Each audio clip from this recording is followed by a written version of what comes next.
Hi, I'm Sherrie Roberts and I'm ANUDDA BAJAN.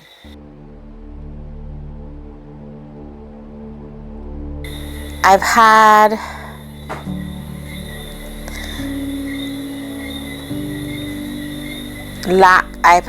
I have not had much of a childhood, if I have to say that. If age is a childhood, yes, I did have that. But in reference to enjoying being a child, there were points of it, but then other points it has been more challenging than others. So when I think of being a child, I think my grandparents were key to me in my childhood. I grew up with them, we lived with them, and the house that we lived at, we used to have everybody in the neighborhood at that house. So it was always an exciting house. It was always, I had a lot of uncles there, my mother was there. Christmas was big at that house. My grandmother used to bake. It was always a lively house. In reference to always having my mom around, because of her job at that time, I can say that my grandparents basically raised me. So I did everything with my grandmother, from taking me to church and all of the neighborhood kids in the back of the vehicle, getting my hair plait. All the neighborhood girls used to come over and the maid used to plait our hair. And it wasn't many, to me, I remember more neighborhood boys than girls, but there were a few of us, and we used to get our hair plait by the maid, including my sister. What else?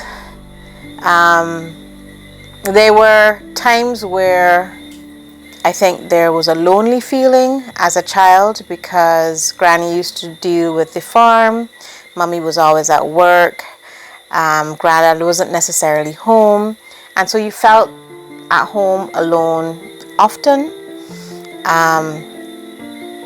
So you learn to cook early, you learn to mix different drinks early. It was an interesting childhood. What I most enjoyed by my grandparents is because we grew up on a farm, always being with the animals and the cows, the chicken. We had horses, goats. We always had sheep. It was a big farm, so I enjoyed being on the farm and being with my grandmother, dealing with that. As I got older, like around 10 years old, I moved. My mom built a house and we moved there. And I think I understood a lone feeling when I was more by my mom, because Mommy still worked late hours, and so we were forced to deal with ourselves more often. To be honest, it was not always the happiest moments. The relationship that my mom and I had wasn't always a good relationship, and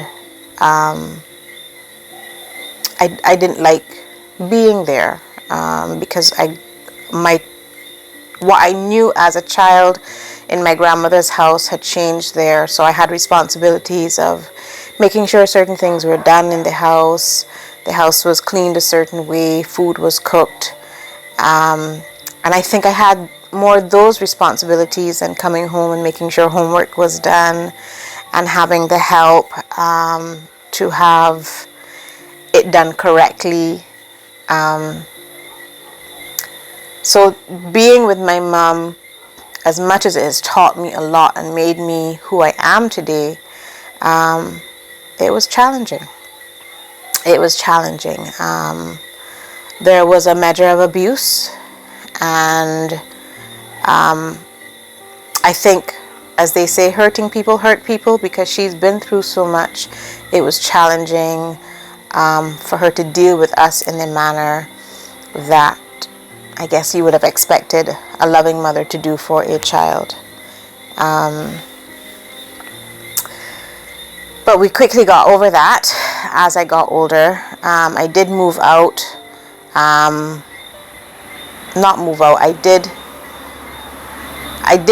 I was on my own from 15 years old. Not a choice of mine.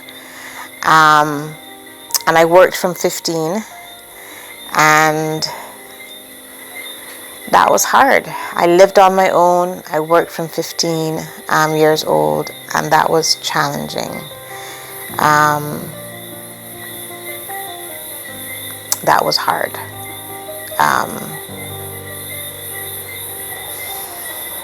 But I think with the grace of God and that strength, and I say that not knowing that I was plugged into the Lord as I really should have been, but I know that He had His hand on me. He would have had to. So I lived in Black Rock at 15, and I was working at Sewing World then and loving my job.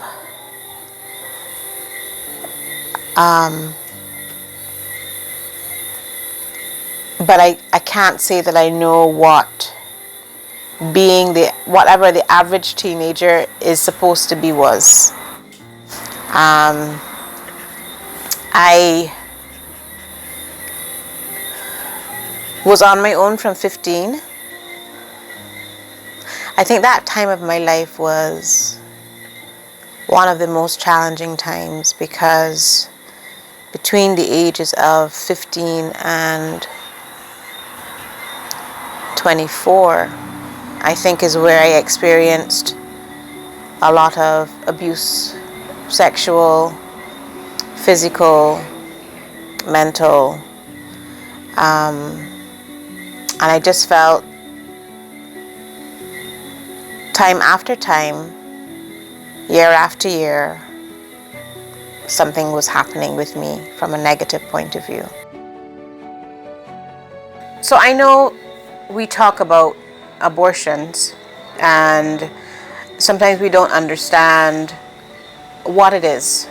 What do you go through? So I was forced to have an abortion. I was over 8 weeks, not quite 12. And I wanted the baby. I wanted to have the baby.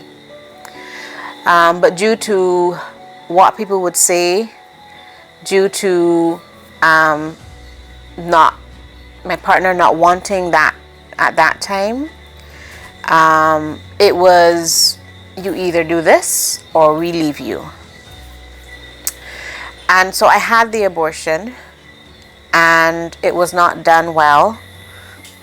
So I bled for weeks on end. I remember after the abortion, I went to an area in the island where it was very, very lonely. It would not have been a safe place to go to. And I stayed there for the whole day, and I cried. I thought of killing myself. I thought of feeling like, what's the sense? What's the sense of, why am I here? Nobody cares enough for me to hear what I want. Nobody cares enough to understand that I wanted to have that experience. No matter what age I was, and I was 21 then. For a mother or a woman that's pregnant, you have all the sensations. You know that your body is changing, so that you know that there is life there. You know that the feeling is not what you are accustomed to. So you get different sensations in your body, and as much as you may not have at that age fingers and footprints, then it's still yours. And having that taken away from me was hard. I was 21 then, and today I still think about it. I was angry. I was angry with my boyfriend. I was angry at my mother. They didn't understand. I think their focus was them, and I thought they were very selfish. They were given the opportunity to be here, and I was not given that opportunity to bring what I had within me. And it's okay to be upset, because I was livid. I was upset. I couldn't function. I cried. I was angry, and I went through all the emotions. I got depressed. I didn't eat. I couldn't sleep. Every time I slept, I went through what was happening, how it happened. I remember laying down on the table, and after getting the drug to help me relax, I vomited and I vomited and I vomited, and it was horrible. And I was alone, because there was no one there that cared enough to be there to hold my hand. It was a painful process.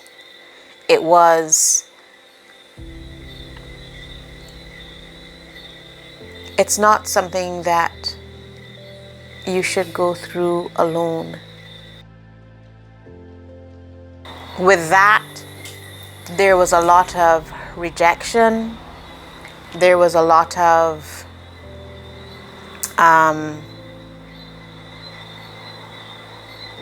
I didn't feel loved. I didn't feel that I was important. And this is not just then, this is from before. Because I was molested when I was at primary school, from the ages of about 4 or 5 years old, by the gardener.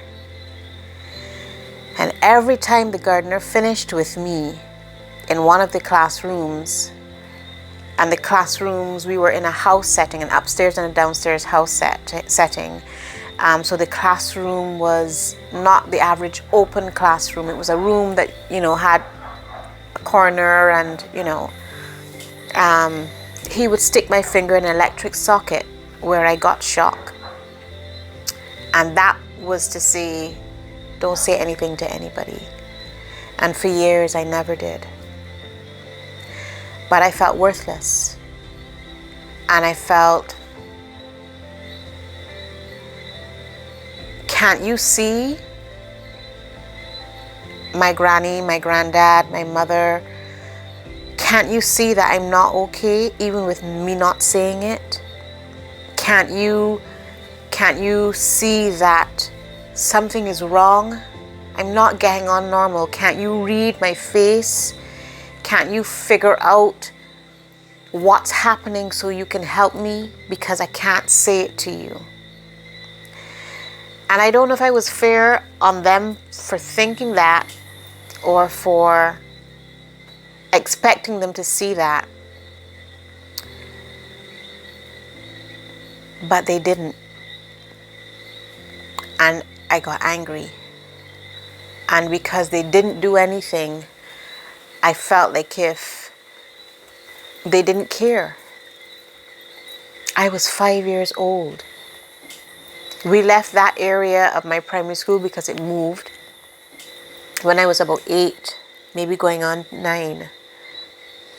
And it happened all of then, till the point where I was accustomed to it. It was almost like after school I know where I needed to go. Because my granddad came for me late at school. And you didn't care for me enough to come for me where everybody else's parents came. So I felt neglected. I felt rejected. I felt like if I was not loved enough. And there are times where the scenarios may be a little different, but you may feel that way. There are times where you are in a position where no one knows, or you may have said something but no one believes, and sometimes you think it is better not to be here, to end your life, instead of going through the struggle of telling someone and having to tell the story over and over. And that's what I experienced. When I finally started to share, people didn't believe me, and I had to tell the story over and over.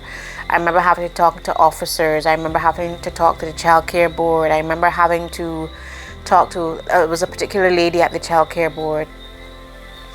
And it was like, I don't want to tell this story over and over. So I rather forget it and leave it where it was than have to repeat it over and over, because I felt like if I had to relive it over and over and over. And a lot of us are going through that now, at a younger age, at an older age. How do you know when a child is going through something? What are we to do? So I've had experiences where I've questioned my children, where one thing has happened and I've had to step in and say, look, let me check this out. I'm saying not to feel alone. I'm saying to reach out to somebody. I'm saying to find someone that you can talk to. I'm saying that it's okay to be scared while doing it, but you get the help that you need. Don't be like me and suffer in silence for years. It mashes you up. It mashes you up.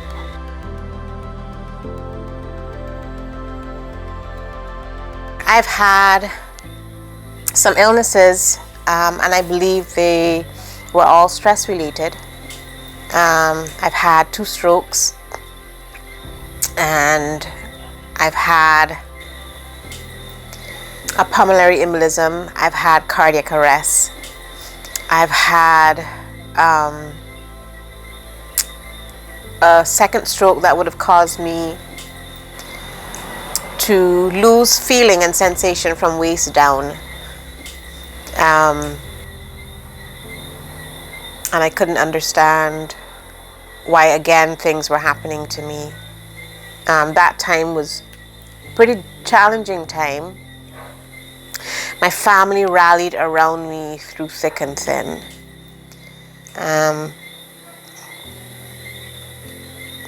My family rallied around me through thick and thin, and without them it would have been challenging to be on my feet again. I remember having to learn to walk again, how to use the muscles to stand, the muscles to stand from a sitting position. Push, good. Glutes tighten up. Very good, very good, very good. Head up. Squeeze glutes, squeeze abs. Very good. Good. Breathe. Hear it. Good work. I remember having to lift my legs, to move, to turn, to bend. Being in hospital for over 3 months, I had a lot of clots in my lungs.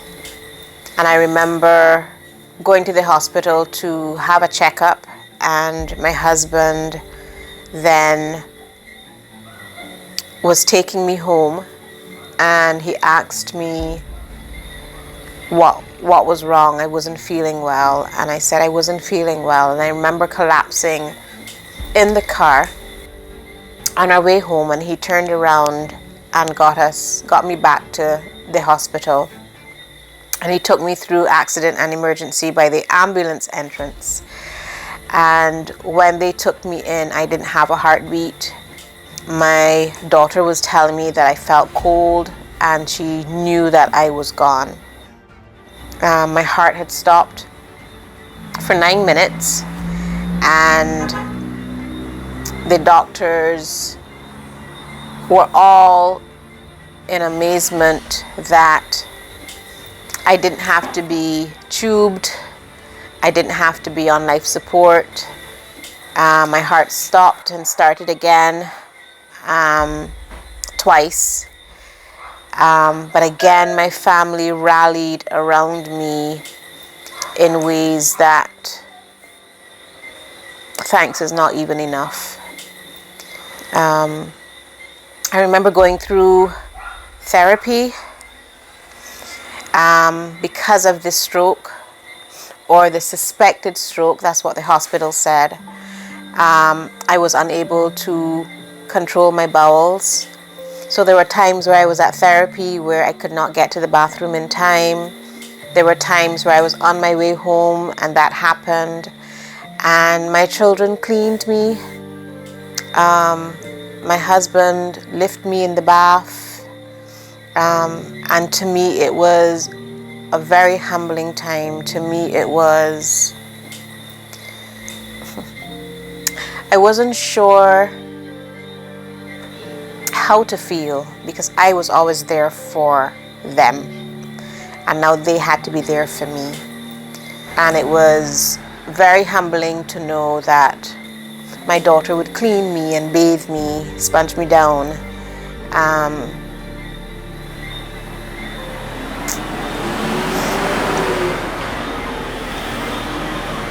I remember my younger daughter coming outside because I couldn't get to the bathroom in time, and she wasn't worried about how wet I was. She wasn't worried about anything, and she just hugged me and said, "Mommy, come, we're gonna do this together."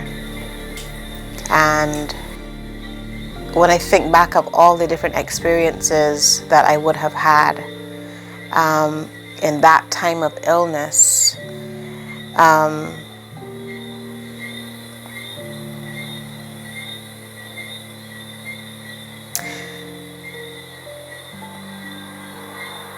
thank you is not enough.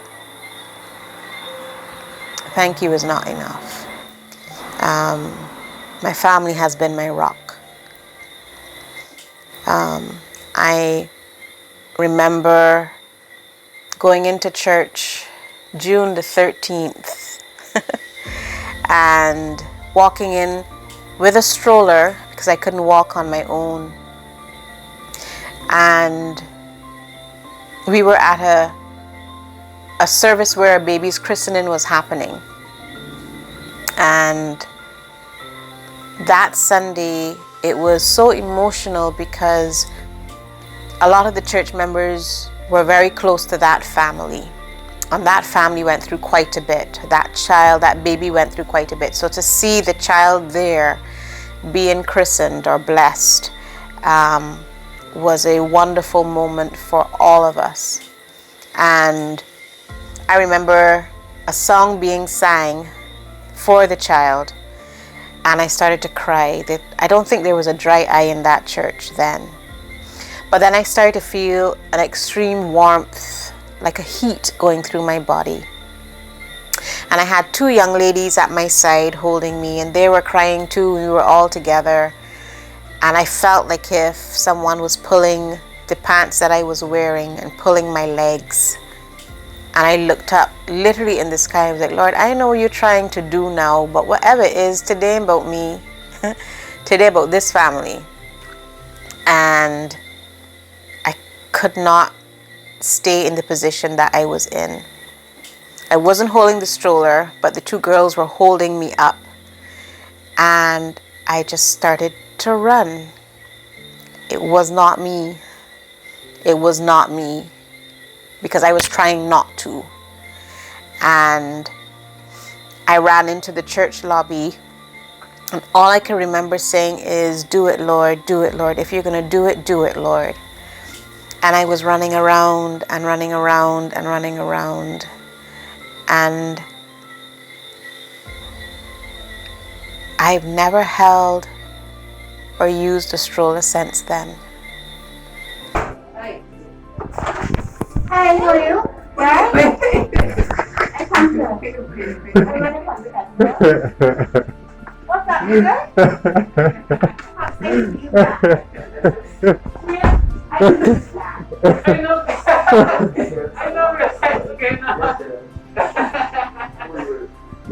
What you doing, my name? Man, hold it on my knee. Taking you like this, man.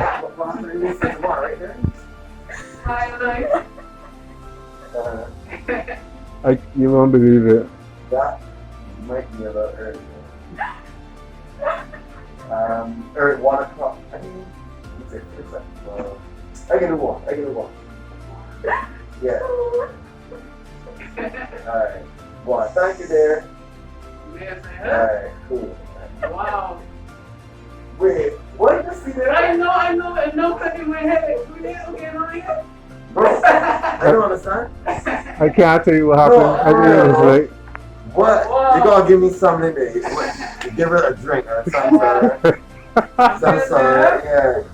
Yeah. Sherrie, boy. I quickly, right? Yeah. Me Because too. my nose like come to race. I was like, Yeah, stepping in here very different. Now I got some sort of story, you know. I cannot explain it. And I know where you stand when it comes to the Lord. Right. But I cannot explain it. What I felt over my body. Right there in the church? In the church. Really? In the church. And I have my heart stopped, you know that. And doctors can revive me. I consider that a miracle because I got to the hospital cold, no heartbeat, except in November 2019. Yeah. I felt this, I experienced this. When I started, I could not stop myself from moving. It was almost like if somebody was pulling my legs. Really? And I ran out of the church. I didn't do it for church. I was like a drunk man because I was all over the place. And eventually I came back in. I was still wobbly even when I left church. I got stronger. And my body felt drained this Sunday. I slept all yesterday, most of yesterday. So just like a reset, like a wash, it was not a heat like fire burning me, but it was a warm sensation right through my body. And then I asked the Lord, why? Why after all I've been through? Why after all the questions? Why after even knowing how He's kept me and held me?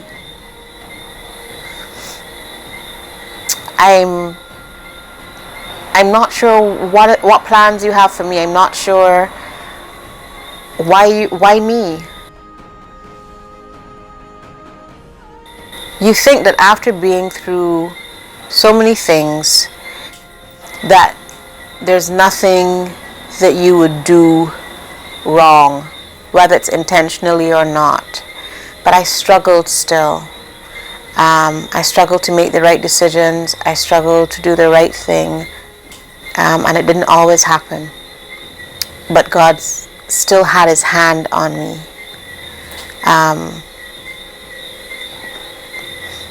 To this day, God still has His hand on me. And am I living the way that I should? I don't think so. But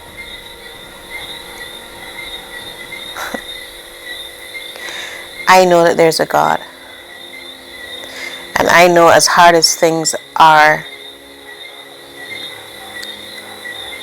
that God is in control. It doesn't feel that way when you're in the situation. Because there are many times where I'm sure God looks down at me with His hands folded and said, that child of mine. Because I just do what I want to do sometimes.